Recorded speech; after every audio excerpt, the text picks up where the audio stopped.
Team, go home and drink, because likely some of us are going to do that later. So, in order to start this part of the show, we're going to need a word. Any word at all? Coconut. Coconut. Coconut! Oh yeah. So, I believe that liking the taste of coconut is genetic. My brother likes it, my sister likes it, my grandma has that as a birthday cake, and I hate it. Which is very awkward because everyone has birthdays like around mine, but like not in the same month. So my birthday is in August, but from like May, June, July, and September, I'm like subjected to coconut cake. And so my grandma is like, she's getting up there. She's like in her 90s, and it's kind of interesting because she's not all there. However, we like to, you know, really go above and beyond and try and make everything like super nice. So I'm there having a conversation with someone who's not responding back, and I'm just eating coconut cake with a straight face while I'm like trying not to gag. And there are so many instances where like people keep making things and then I'm like politely eating it, and then I'll be sitting at the dinner table and they'll just go, "Oh shit, you don't like coconut." And I'm like, yeah, that's true, but you know, it's kind of interesting because like so many groups of friends like find themselves enjoying this tropical thing, and I like a lot of tropical fruits like pineapples. I got on a really big smoothie kick in college, and I thought like that's the way to health. Like I run all the time, I eat lots of smoothies, although you guess you drink those, but I'm not good with produce and planting things. But you know, fruits, they're all super good, and college is a blur. Did I add some adult beverages to the smoothies to counteract the, you know, antioxidants? Maybe, but whatever. That's not the point. The point is that being polite leads to everyone feeling better, and then you make them feel so much worse than when they remember that you don't like that thing, but you're doing it anyways. Guilt trips, baby!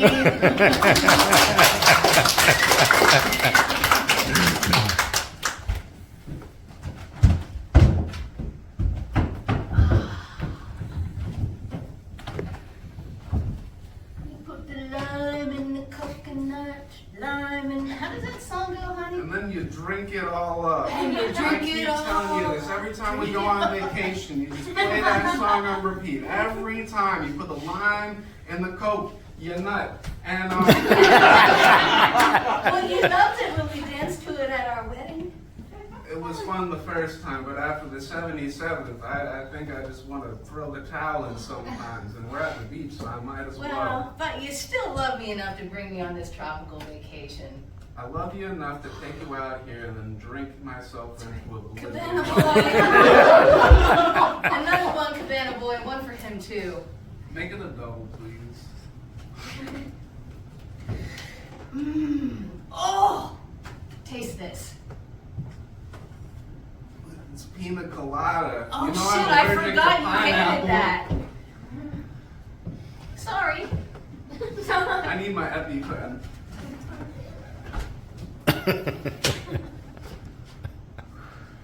Susan, I think when we get back, I need your signature on something. Whatever do you mean?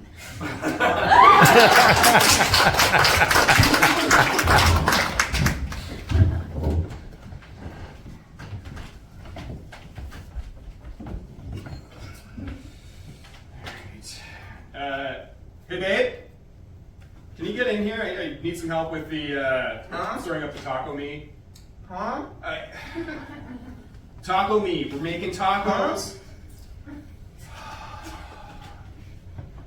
Are you done with those tacos? Holy shit! Hey! Can you hear me? What? You only have one earbud in. How do you not hear me?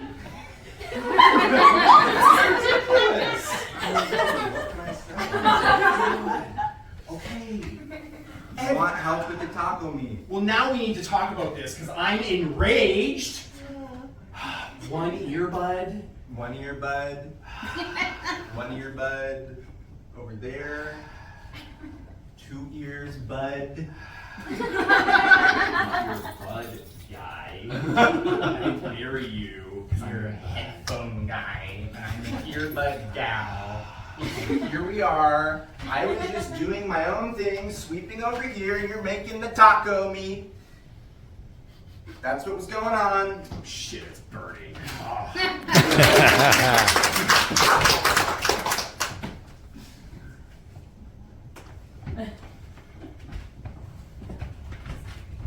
You know, yeah, I really wish our grandkids would visit us more. Yeah, they're really kind of selfish. They take after their mother. Yeah, they take after their mothers, their sisters, really everyone except me.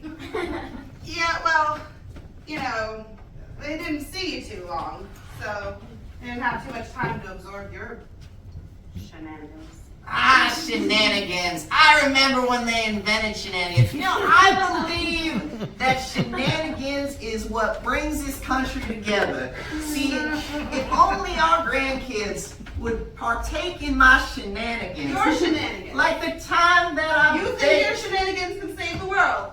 Of course it can. Just like that, how it saved our children's marriage when I put peanut butter in their anniversary cake, even though Susan the Third is allergic. Oh, not Susan the Second. See, I thought you were talking about Susan the Second, because that's a different story. Why did we name everyone in this family Susan? That was your idea. I know, I love shenanigans!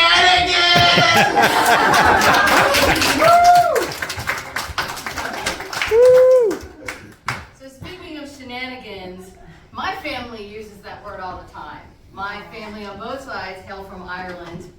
We all love to wear green, right? We accuse each other of shenanigans. We call each other hooligans, you know, all of that.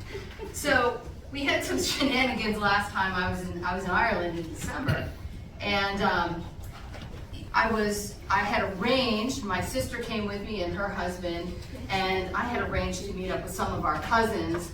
Our distant cousins over in Ireland that I rarely see, but I communicate with them a lot on Facebook. You know, that's one of the great things about Facebook. So we were supposed to meet in a bar, and we're there, and we go to the bar and order drinks. I actually, that particular night, because you know, you can drink a lot of beer in Ireland. I mean, every day it was Guinness and Schmittix, but the wine sucks there. I decided that one night I needed a break, so I ordered a Sauvignon Blanc at the bar. So we go and we're sitting, and the first couple of our relatives show up, and they're like on the other side. They're not related to any of the other ones we're waiting for. And mind you, the families of cousins over there have like 7 to 12 kids each in a family, right? So there's a lot of them. And I hadn't seen them. I hadn't been over there actually since 2005. So we're waiting for my cousin Gabriel, and he said he was going to bring some of his brothers, but I didn't know who was coming. So we're sitting there with a couple of our relatives, Laura and her mother Mary, and then my sister Rita and her husband Ed. And this guy comes walking up to the table. Hi! And I was like thinking, you know, he doesn't look like Gabriel. The last time I saw him, and doesn't really look at his Facebook picture that much anymore. And I'm like, Gabriel? And he just kind of like smiled and nodded. I'm like, well, have a seat. So we start talking, and we very quickly realize that this is not Gabriel.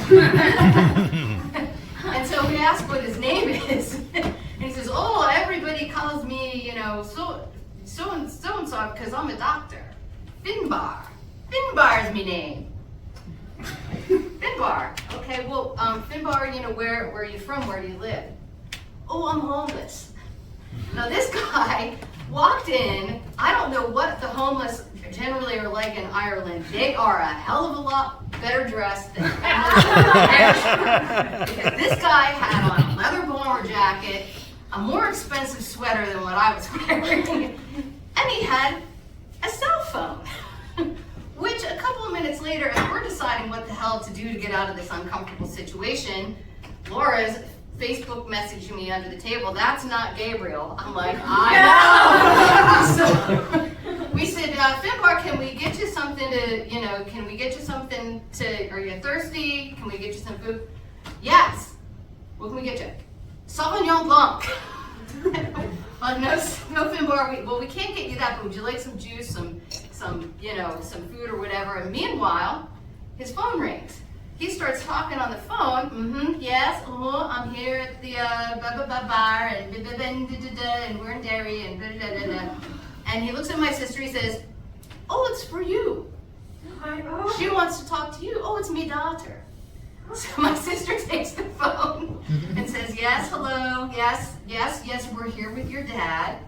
Yes, okay.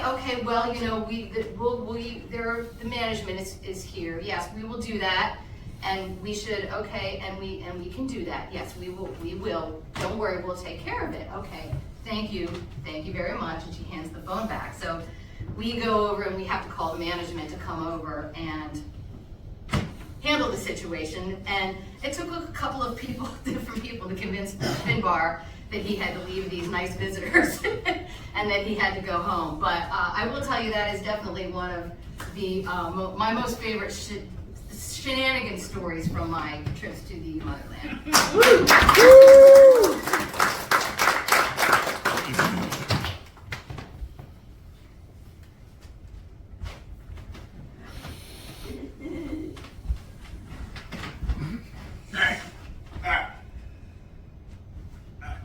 I heard that the bar down the street, And down the street, it's down that way on the right. they leave the door unlocked.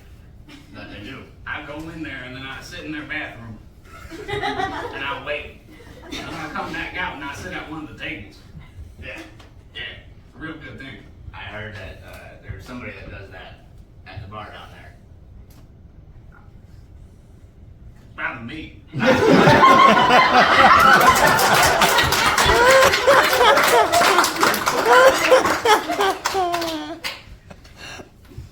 Dave, thanks so much for helping me play test my new recipes for this lovely experimental bar.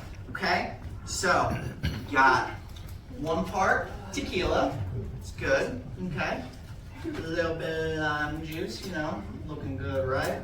And then the whole bony tail of a fish. That's right. It's a fish-themed bar just for you. Well, dear Alex, I really do enjoy this. Coming from the Clover Isles, we love our fish and the drinks, so it looks a little crazy, but okay. It does. I added a lot of bone flakes in there just for you. See, Hey. here at the Fin Bar, we believe our fiber and our nutrients, we keep them nice and whole. Instead of rocks, we actually fill the ice around little bones, freeze them, put them right in there. You see?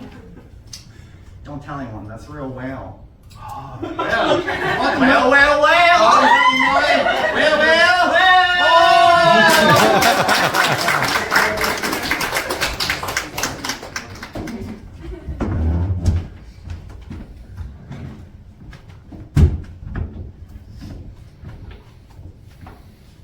Thank you so much for bringing me here to this wine tasting at the Fin Bar. Of course, it's the only place to do it.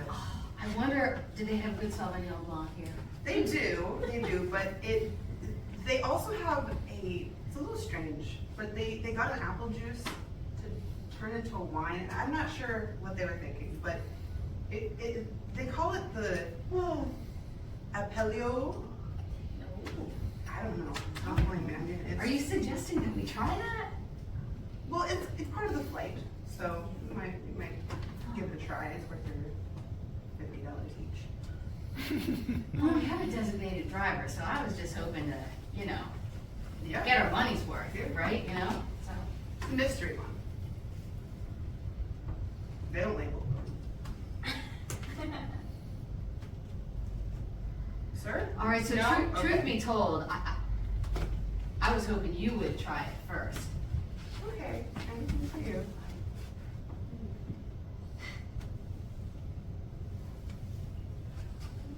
Okay. It's okay. It's okay. How about another? Okay, Mom.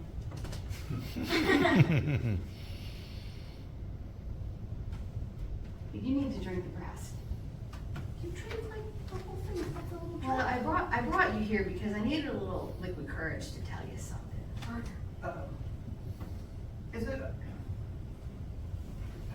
Really? Well, it's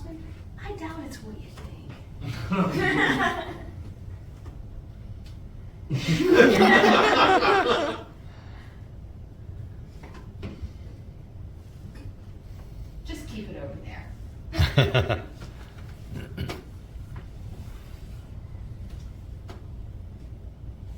You know how I always said, you were my favorite child?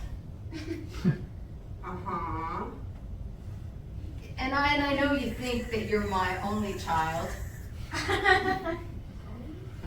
Uh-huh. Well, it turns out that